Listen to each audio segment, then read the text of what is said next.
Hey guys, 2020. With everything going on, we've seen government overreach in so many ways. We're becoming complacent with it. And so with everything going on, I want to talk about one of the largest issues that we're facing, not only government overreach with executive overreach at the state level, the governor shutting stuff down when he doesn't have the authority to do that, but specifically I want to talk about election fraud. Everything else that's going on right now, one thing that we're seeing is election fraud. It carries over from last cycle. North Carolina, we're all too familiar with the election fraud in NC9. But one of the issues that I specifically want to talk about is how conservatives, which when I hear the word conservative, I assume that your goal is to conserve the Constitution of the United States, and the state of North Carolina for me specifically, because I live in North Carolina. But what I'm seeing is what I call soft Republicans. They're complacent in voter fraud because they have no desire to fight it. You hear all the time that when you're talking about, say, the 3,000 plus votes they just found in Georgia that weren't counted properly, the number one excuse that comes up is they wouldn't change the election results. They wouldn't change the results. But what they do is they undermine the integrity of our elections. And that's the bigger issue. We need to stop focusing on the results per se, and letting that be the end all be all. And we need to focus on securing our elections process. I mean, it's a perfect example. Lindsey Graham was one of the loudest voices arguing about election fraud and how the absentee ballots are going to be detrimental to Republicans and they're ripe for fraud.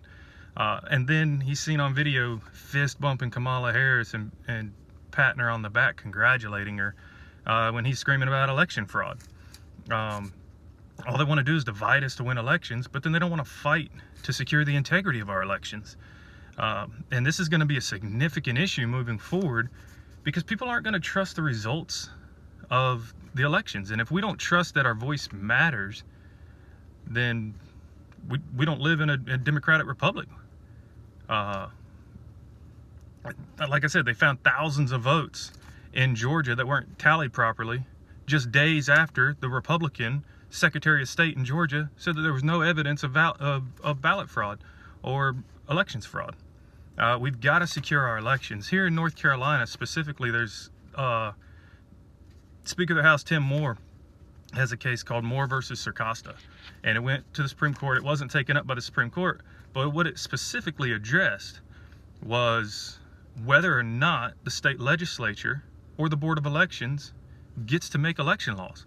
When the Board of Elections decided arbitrarily that they were going to extend the acceptance of absentee ballots in light of COVID, the state legislature had already taken that issue up and decided not to extend it, but they made several other adjustments to the election process to adjust for the difficulties that we were going to face with COVID. Gorsuch dissented with the opinion for the courts not to take it up. At least I believe he did. I think that's my proper understanding. But my thing is, why won't Republicans look beyond the results of the elections and fight for securing our elections? We need to restore constitutional rule. And here in North Carolina and at the federal level, the authority to make election law or laws limiting or deciding the date and structure of the elections is granted to the legislature, not to boards of any kind, whether it's the Board of Elections or the Board of Governors. Doesn't matter.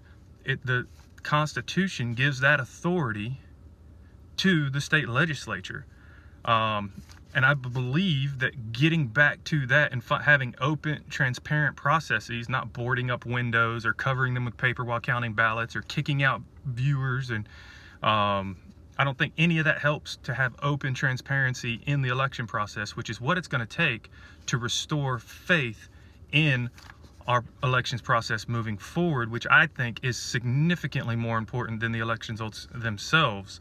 If people can trust that elections aren't being stolen and they're actually the will of the people, people are more apt to accept the results of the election regardless of whether the candidate they voted for wins or not. And unfortunately, politically, we've come to a point where I believe that the courts may have to get involved in this ruling.